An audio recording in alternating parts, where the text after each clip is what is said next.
만약 대한민국 국군과 일본의 자위대가 전쟁을 벌이게 되면 누가 이길까? 누구나 한 번쯤은 이런 상상을 해보신 적이 있을 겁니다. 비록 지금에 와서는 두 나라 모두 선진국이 된 상황에서 전쟁을 벌이면 서로가 잃을 것이 너무나도 많아진 상황이라지만 일본은 과거 몇 차례나 한반도를 공격해왔던 존재인 만큼 언젠가는 또다시 그런 일이 벌어지지 않을까 하는 걱정을 아예 안 할 수는 없기 때문인데요. 그러면 먼저 한국군과 일본 자위대의 전력부터 비교를 한번 해보겠습니다. 먼저 육군의 경우 전차와 대포 헬기의 수 등 모든 면에서 수적으로 한국군이 크게 우세한 상황이며 질적으로도 한국군이 앞서 있는 부분이 더 많다고 하죠. 특히 전차와 각종 포에서는 수적, 질적인 차이가 크게 난다고 합니다. 때문에 만약 우리나라 육군이 일본 해상자위대의 전력을 어떻게든 돌파해내는 데 성공하고 일본 본토에 상륙해 일본의 육상자위대와 붙게 된다면 압도적인 승리를 거둘 수 있을 거라고 하죠. 일본 육상자위대의 경우 군단급 부대가 5개 정도밖에 없고 4단급의 부대들은 다른 나라의 정규군과 비교해봤을 때 실제로는 여단급 수준밖에 되지 않는 전투력을 가졌기 때문이라고 합니다. 그렇다면 해군 전력은 어느 정도 차이가 날까요? 예전에는 비교하기 힘들 정도로 양국 해군력의 차이가 컸지만 현재는 한국 해군이 일본 해상자위대와의 전투력 차이를 어느 정도 좁혔다는 평가가 있죠. 그럼에도 세계적인 전력을 자랑하는 일본 해상자위대에 비교했을 때는 아직 우리의 해군 전력이 부족할 수밖에 없다고 합니다. 보유하고 있는 함선들의 숫자와 성능에 있어서 아직까지 한국 해군은 일본 해상자위대에 비해 크게 뒤처진다는 말이죠. 특히 해상 초계기 분야에서도 그 격차가 여전히 크다고 합니다. 초계기란 주로 바다 위에서 적군의 잠수함을 탐지하는 군용 항공기를 뜻하는데 한국의 해상 초계기는 20대 정도가 되는 반면에 일본은 무려 80대에 달하는 초계기를 보유하고 있죠. 해상 초계기는 적 군함이나 잠수함의 위협 사정거리 밖에서 적을 탐지하고 공격하는 것이 가능하다고 합니다. 첨단 레이더와 탐지 장비로 적군의 군함이나 잠수함을 찾아낸 후 어뢰 또는 미사일로 공격을 한다고 하죠. 때문에 해상 초계기 한 대를 보유한 것은 여러 척의 군함을 운용하는 것이나 다름없다는 평가를 받는데 그런 초계기의 숫자가 4배나 차이 나는 것인데요. 때문에 아직까지 우리의 해군은 일본 해상자위대를 당해낼 수 없는 것이 현실이라고 합니다. 공군의 경우 일본의 전력이 조금 더 우세하다는 평가가 많지만 육군이나 해군처럼 압도적인 차이가 나는 것은 아니기 때문에 전투가 벌어지면 일본 공군에게 유리한 흐름으로 갈 수도 있지만 실제로 붙어봐야 알 수 있다는 의견이 많다고 하네요. 그동안 한국군과 일본의 자위대가 붙으면 어떻게 될까 궁금해하는 사람들이 많았지만 그 누구도 확실하게 결론을 내리지 못했던 가장 큰 이유 중에 하나는 바로 대한민국 국군과 자위대가 그 어떤 이웃의 나라들과도 다르게 매우 특이한 스타일로 만들어진 전력이기 때문이라고 합니다. 한국군에서 가장 우세한 전력을 가졌다고 평가받는 육군의 경우 전군이 포병화가 되었다는 말이 나올 정도로 적군을 향해 미친 듯이 화력을 쏟아붓는 것에 특화된 형태로 구성되어 있죠. 한국군이 이처럼 과도한 화력에 투자하게 된 것은 만약 한반도에서 전쟁이 난다면 냉전기의 유럽처럼 대규모 화력전과 기갑전이 벌어질 것으로 예상했었기 때문이라고 합니다. 게다가 한국군이 만들어질 당시 잠재적인 적국으로 예상됐었던 나라들이 구공산권인 북한과 중국, 러시아였는데 이 나라들의 특징 중 하나가 바로 엄청난 물량을 자랑하는 육군의 수였죠. 그렇게 많은 적군을 상대할 만한 공중전력과 미사일을 갖추는 것은 현실적으로 불가능한 상황이었기 때문에 미사일과 공중폭격에 비해서 압도적으로 효율이 좋은 포병전력에 올인하는 선택을 할 수밖에 없었다고 하네요. 반면 일본 자위대의 경우 해상자위대에 몰빵을 했다고 볼 수 있죠. 이지스 구축함 20척과 수많은 호위함들 그리고 그 뒤를 지키는 상륙함과 소해함까지 포함시킨 전력은 미 해군의 축소 버전이라는 말이 나올 정도라고 합니다. 때문에 한국군이 전쟁에서 이기는 방법은 어떻게든 일본 해상자위대의 눈을 피해 강력한 한국 육군을 일본 본토에 상륙시키는 것밖에 없는데 현실적으로 이런 방법이 통할 확률은 거의 제로에 가깝다고 하죠. 기적적으로 육군이 일본 본토에 상륙하는 데 성공한다고 하더라도 일본의 수도인 도쿄를 점령하러 나아가기 위해서는 우리의 육군도 계속해서 보급을 받아야만 하는데 바다와 하늘을 일본의 해군과 공군이 장악하고 있는 상황에서는 그것이 불가능합니다. 게다가 일본은 이미 정찰위성을 이용해 한반도의 정보를 수집하는 데 많은 노력을 기울이고 있죠. 우리가 앞에서 말한 것과 같은 대규모 공격을 준비하려면 병력들을 이동시켜서 한 곳에 집중시키는 것이 필수인데 한국군이 일본의 눈을 피해 움직인다는 것은 불가능에 가깝다고 합니다. 이렇게만 말하면 마치 우리가 불리한 것처럼 보일 수도 있지만 마찬가지로 일본의 자위대도 한국 본토에 상륙을 하는 것은 불가능한 일이라고 하죠. 만약 일본이 자위대를 상륙시키려면 먼저 한국의 해군과 공군을 무력화시켜야 하는데 한국군의 경우 자위대와 비교했을 때 압도적으로 유리한 미사일 전력을 갖고 있습니다. 그런데 일본의 해상, 항공자위대가 우리나라의 영토를 침범해서 그런 압도적인 미사일 전력의 지원을 받는 한국의 해군과 공군을 무력화시킨다는 것은 불가능한 일이죠.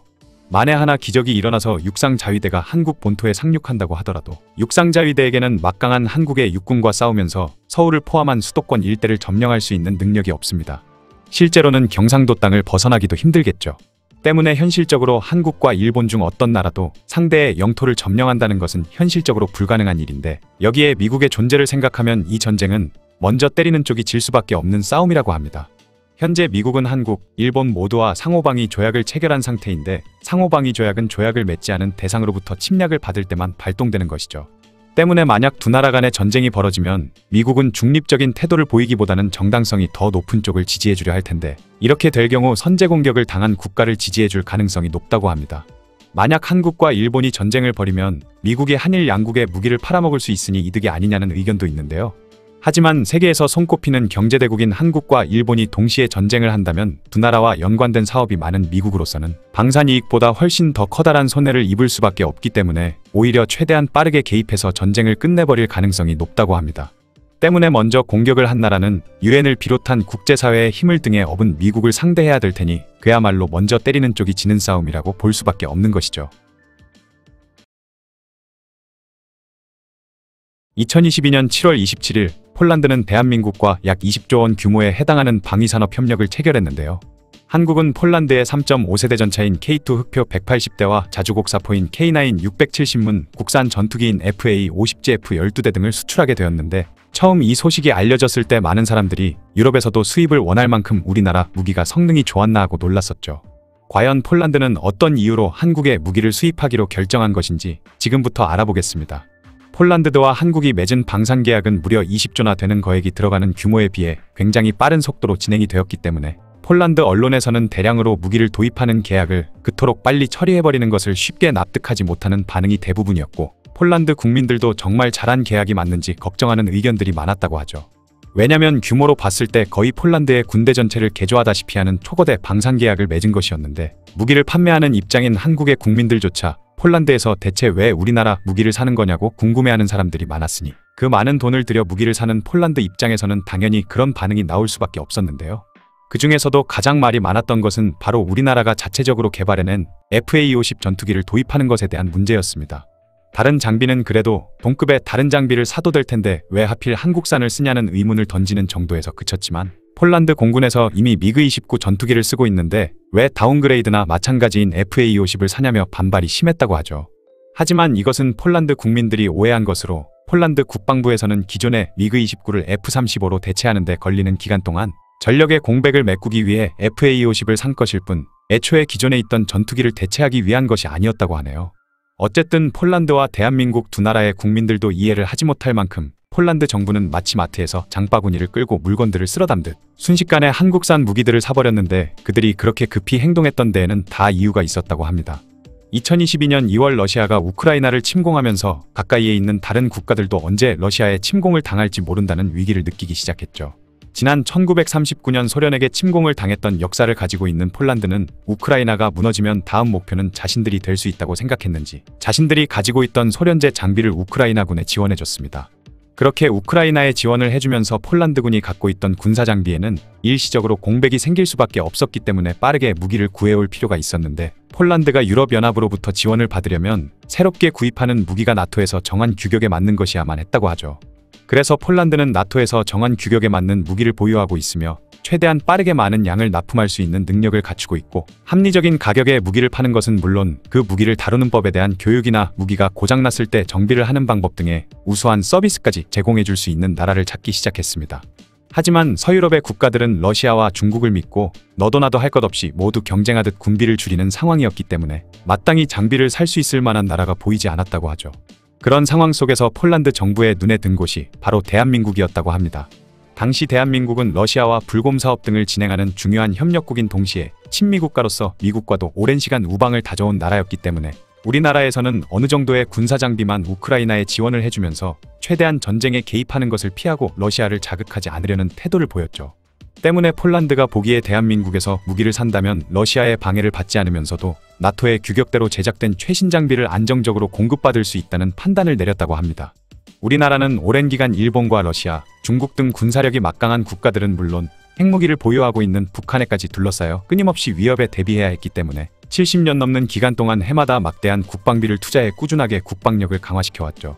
한국군은 기존에 가지고 있던 재래식 병기들을 개선하거나 새로운 최신식 장비로 교체하는 것은 물론 드론과 인공지능 같은 신개념 장비에도 투자를 아끼지 않았습니다.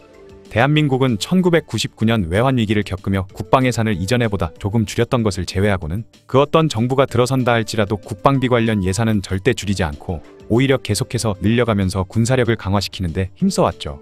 이러한 투자를 수십 년이 넘게 해온 덕분에 오늘날 대한민국은 다른 나라에 크게 꿀릴 것 없는 장비들을 보유하게 되었기 때문에 폴란드로서는 그런 점을 믿고 대량으로 무기를 사들인 것으로 보입니다. 물론 폴란드인들 입장에서는 미국이나 영국, 프랑스도 아니고 지구 반대편에 있는 작은 나라에 무기를 도입한다는 생각조차 해본 적이 없었겠죠. 우리나라의 기업들이 영국의 타이드급 군수지원함을 납품하고 핀란드나 노르웨이 등의 K9 자주곡사포를 판매한 적은 있었지만 유럽의 국가와 수십조 규모의 방산 거래를 했던 적은 없었기 때문인데요.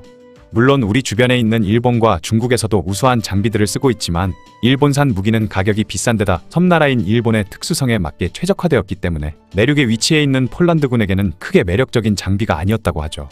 그리고 중국산 무기는 나토의 규격에 맞지도 않을 뿐만 아니라 중국이 러시아의 우방이기 때문에 굳이 중국의 무기를 살 이유가 없었다고 하네요.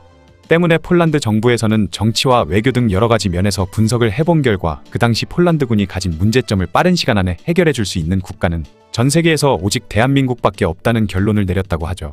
그렇게 해서 모두를 놀라게 만들었던 대규모 방산 계약이 체결되었다고 합니다. 커피는 현재 전 세계에서 셀 수 없이 많은 사람들이 즐겨 마시는 음료로 유럽이나 아시아, 아프리카, 아메리카 등 어떤 대륙 어떤 나라를 가든 커피를 마시는 사람들의 모습을 쉽게 볼 수 있을 만큼 대중적인 기호품이 되었죠. 오늘은 이 커피를 세계 최초로 마시기 시작한 곳은 과연 어디였으며 어떠한 경로로 전 세계에 퍼지게 된 것인지 알아보겠습니다. 지금으로부터 1500년 전 에티오피아 고원에서 염소를 치던 젊은 목동 칼디가 하루는 염소들을 데리고 좋은 목초지로 가던 중 염소 몇 마리가 이상한 콩을 먹고는 잠도 안 자고 밤새 뛰어노는 걸 보고는 신기해서 자신도 그 콩을 먹어보게 됐는데 그 후로 쉽게 지치지도 않고 피로가 어느 정도 사라지는 등 각성효과가 있다는 걸 알게 됐죠. 신이 난 칼디는 근처에 있는 수도원을 찾아가 그곳에 있는 수도자들에게 커피를 보여주며 양들이 이 콩을 먹더니 지치지도 않고 밤새 뛰어놀길래 나도 먹어봤는데 각성효과가 있는 것 같더라는 말을 했는데요. 그런데 수도자들은 그 콩이 악마의 열매일지도 모른다고 기겁을 하며 커피를 불에다 던져버렸는데 잠시 후에 좋은 향기가 나는 것을 느끼고는 그때부터 커피를 볶아서 거기서 나오는 물을 걸러먹게 되었다고 합니다. 그렇게 에티오피아에서 퍼지기 시작한 커피 문화는 이슬람권으로 넘어가면서 대중적인 문화가 되었고 커피를 전문적으로 생산하는 사람들까지 생겨나기 시작했다고 하죠. 원래 이슬람권에서 커피가 알려진 시점은 서기 9세기에서 10세기 경이었는데 당시 무슬림 의학자들이 커피가 정력을 감퇴시킨다는 잘못된 정보를 사람들에게 퍼뜨리는 바람에 커피를 따로 음료수로 만들어 마시는 문화는 수백 년이 지난 후에야 유행하게 되었다고 합니다. 당시 커피가 정력을 감퇴시킨다는 식의 잘못된 상식이 없었다면 아랍인들이 커피를 마시는 문화는 훨씬 더 빨리 퍼졌을 거라고 하죠. 14세기 무렵 에티오피아의 홍해 건너편 예멘에서는 수행을 할 때 졸음을 방지하는 목적으로 커피를 마시는 사람들이 많았다고 합니다. 15세기 무렵에는 예멘 북쪽의 이슬람 성지 메카에도 예배를 드릴 때 졸음 방지를 위한 목적으로 커피가 전파되었죠. 하지만 단순히 예배 때문에 커피가 사랑받은 것만은 아니었는데요. 이들이 사는 사막은 낮에는 이동이 불가능할 만큼 살인적인 더위를 자랑했기 때문에 유목민들은 해가 떠 있을 때는 그늘 주변에서 휴식을 하다가 해가 지고 난 후에야 소와 양이 뜯어먹을 풀을 찾기 위해 이동했는데 이들은 밤중에 이동을 할 때 졸지 않기 위해 커피를 마셨다고 합니다. 밤중에 이동을 하다 보면 맹수의 습격을 받는 등 위험에 처할 수도 있기 때문에 이들에게 커피는 단순한 기호품이 아니라 생존을 위해 필요한 것이었죠. 그렇게 커피는 점점 이슬람권에 넓게 퍼지며 많은 사람들의 사랑을 받게 됩니다. 16세기 후반부터 유럽에도 커피의 존재가 알려지게 되었는데 당시 기독교인들이 대다수였던 유럽인들은 커피가 이슬람 세력을 통해 알려진 물건이다 보니 커피를 이교도의 음료나 악마의 유혹, 사악한 나무의 검은 썩은 물이라 부르며 주변 사람들에게 커피를 마시지 말라고 얘기했지만 한 번이라도 맛을 본 사람들은 계속 커피에 빠져들었다고 하죠. 야사에 따르면 그 당시 교황이었던 클레멘스 8세도 주변 사람들로부터 커피를 공식적으로 금지해달라는 요청을 받았는데 클레멘스 8세 교황은 직접 커피를 마셔본 뒤 이 커피를 이교도놈들만 마시도록 놔두기엔 너무나도 아깝다고 하면서 오히려 공식적으로 커피를 인정해버렸다고 합니다. 이 야사가 정말로 있었던 일인지는 확인하기가 어렵지만 커피가 그때쯤부터 유럽에서 대중적으로 널리 알려진 것은 사실이라고 하네요. 예멘인들은 커피 수출을 하면서 막대한 이득을 보고 있었기 때문에 커피를 독점하기 위해 커피 종자의 반출을 절대 금지했고 수출할 때에도 재배를 할 수 없는 구운 커피콩만을 내주었다고 하죠.